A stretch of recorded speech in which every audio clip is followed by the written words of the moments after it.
You know, fantasy sometimes feels a little stale. You know what would help that? Insect-based fantasy. Boom.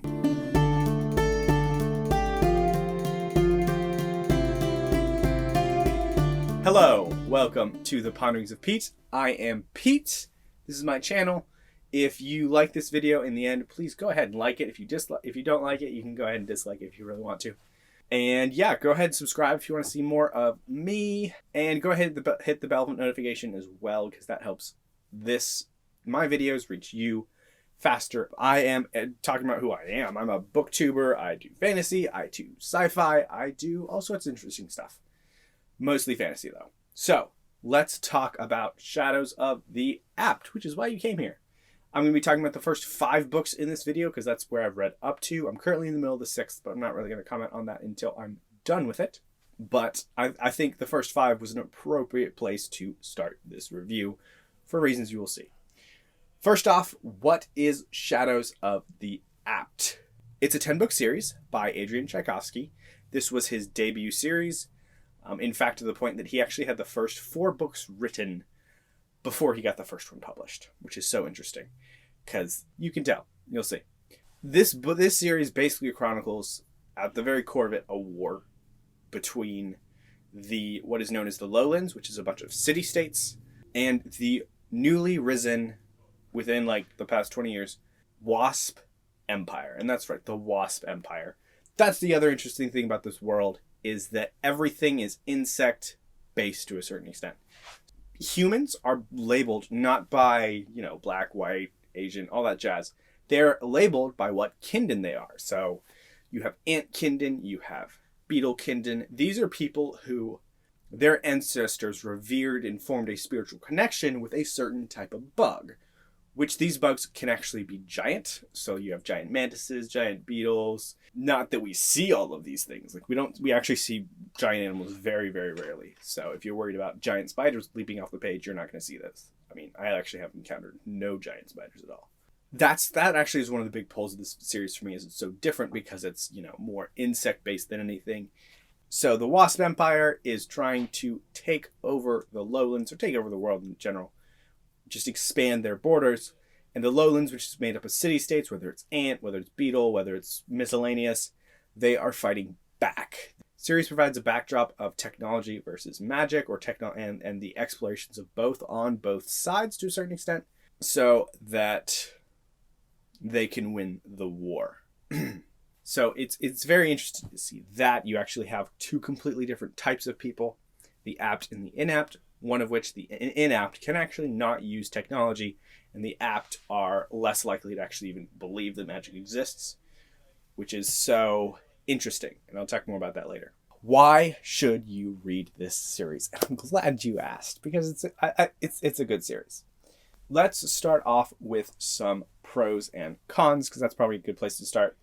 As you could already tell, I think the biggest pro about this series is the world building, and how he seeds the world building into the writing. Just because you have an expansive world as a writer doesn't mean you just need to shove it all in the reader's face. And that's not what he does. Adrian Tchaikovsky does a very good job of both, revealing what is needed for the world here. So when you're in the Lowlands, you learn mostly about the Lowlands, and you learn about the Wasp Empire. But you learn about where is pertinent, where you are. But you also get teased. You'll hear teases about the history that has been lost, about certain empires that were there, inapt empires, basically sorcerer kingdoms, and you hear about far lands where the so-and-so kindin lived. And then you start discovering these places, or you start discovering random things that are actually alive that were supposed to be dead. The series takes you through these things, which is such an interesting way to do it. And he does it so naturally. It's not like he's shoving exposition in your face. So that's one of the great things. The biggest thing, I would say. The story is really good. Specifically, I think he does sieges and battles really, really well. In book 2 in particular, there are just some great siege scenes in.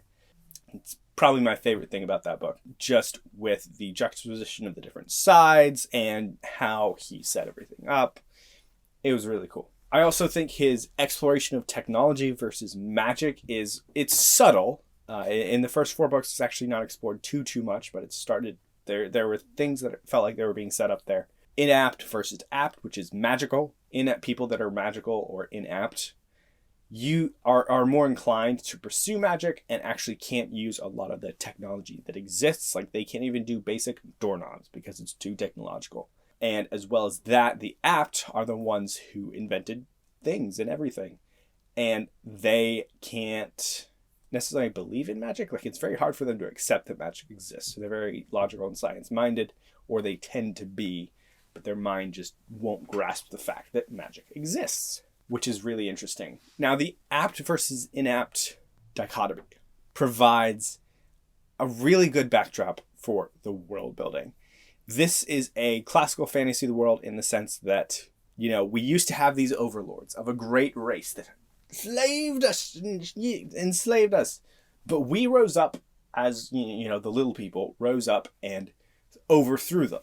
And a lot of fantasy books I see tend to stick to one standard explanation of, oh, we just had enough people and we overwhelmed them with our numbers and they couldn't kill us all. And there were a lot of losses, but we ended up overthrowing them. You know, as realistic as that might be sometimes, it's a little realistic, but it's not crazy. That explanation gets old. The inapt races, the moths, I really can't tell. There's a few others. Specifically the moths, the ones that we learn the most about. They were, you know, sorcerers, wizards, and whatever, and masters of these magics, but they couldn't use a crossbow. And so when the crossbow was invented, it revolutionized warfare to a certain extent, where the apt races decided to rise up from their slavery and take down their masters. And a crossbow could shoot through a lot of things. And there were other discoveries that helped, but the crossbow being one of the primary ones. Because the advantage of the crossbow allowed for a lot more than what the magic could do, the overlords were overthrown. So it wasn't necessarily because, oh, we just had enough people. Like that was a factor, but it wasn't the main reason. It was like, oh, we actually gained a technological advantage over our enemies and we're able to wage war much more efficiently than them. That's why we won. And I just think that's a great explanation that fits into things versus, you know, your standard one. And he seeds the apt versus inapt, technology versus magic subtly into the narrative, especially the first 4. It becomes more of a head. Like you see more of that in the 5th book, or a little bit more explanation of it. And I really hope that in the later books, he keeps going with this. There's a few different, not civilizations, just pockets of people that have different experiences with apt people emerging from inaptness and either not being able to use it correctly or just not knowing what's happening. Now, that's the biggest pros, I would say. Oh, there's one more that I would say.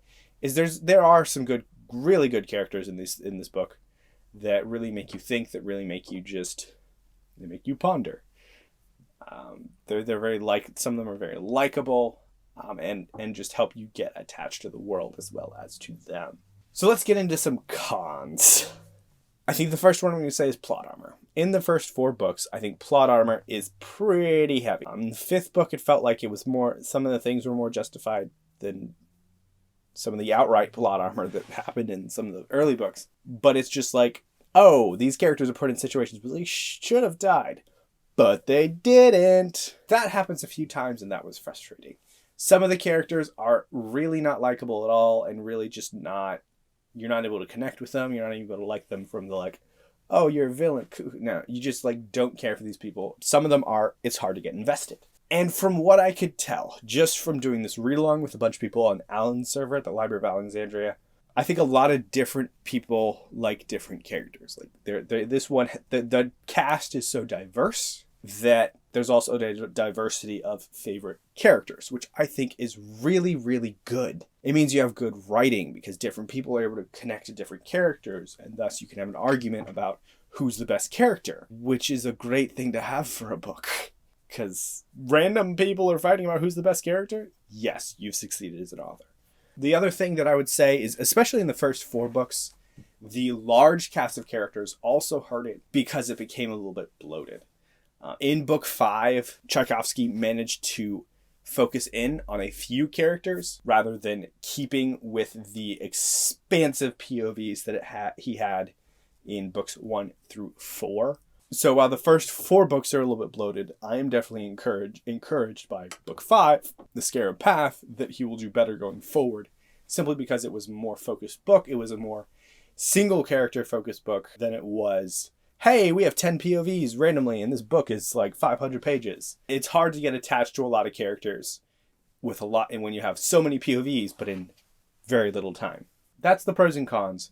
Let's talk about some other things about this series that I love, besides just the world building, because I can go on about the world building and the app versus in-app and just all that jazz for a while. But I'm not going to take up too much of your time. I think the final thought I want to leave y'all on is that Scarab Path vastly improves on the last 4. I think when I read the first 4, I was kind of just like, this is an okay series. It's pretty good. I think that the pros and cons weight was pretty even. There was there were cons that were kind of glaring, and then there was a bunch of pros that I really liked. Scarab Path, I think, took that and eliminated a bunch of the cons and heightened a lot of the pros, such as the world building in this 5th book. So far, Scarab Path is my favorite book for what it does. It does some really interesting things with the Indiana Jones, Lara Croft type, but it's like completely different. But it gives me that vibe to a certain extent, because you're like, oh, this is a place that we haven't been before, we didn't know existed, and now we're kind of trying to explore it and figure out what's going on. The mystery and the character building in book 5, just really good. There was actually a character in this book that I just couldn't get attached to at all in the first 4 books. And now this character is like, this character is awesome. And this character's storyline took a turn, and it was a great turn because it allowed this character to grow a lot more than this character would have been otherwise. And I'm not going to tell you who. I definitely think that this series should be read by more people. And if you really want to get a feel for the series, I would go through book 5 just to see how it changes, how the writing style changes a little bit, and how Tchaikovsky gets a little bit more focused. If you don't enjoy Empire and Black and Gold, I think that it gets more bloated as time goes on. Like books 2 and 3 are probably the most bloated. So if you didn't like Empire, Black and Gold, you might not like the other 2, unless you're really into sieges, and then just keep going. So definitely read this. It's war story. It's fantastic world building. I think that's probably one of Adrian Tchaikovsky's greatest strengths in his writing, from what I can tell so far. So yeah. Thank you for watching. Have a great night. Remember to get some rest, because I haven't been getting much rest at all this weekend. And yeah.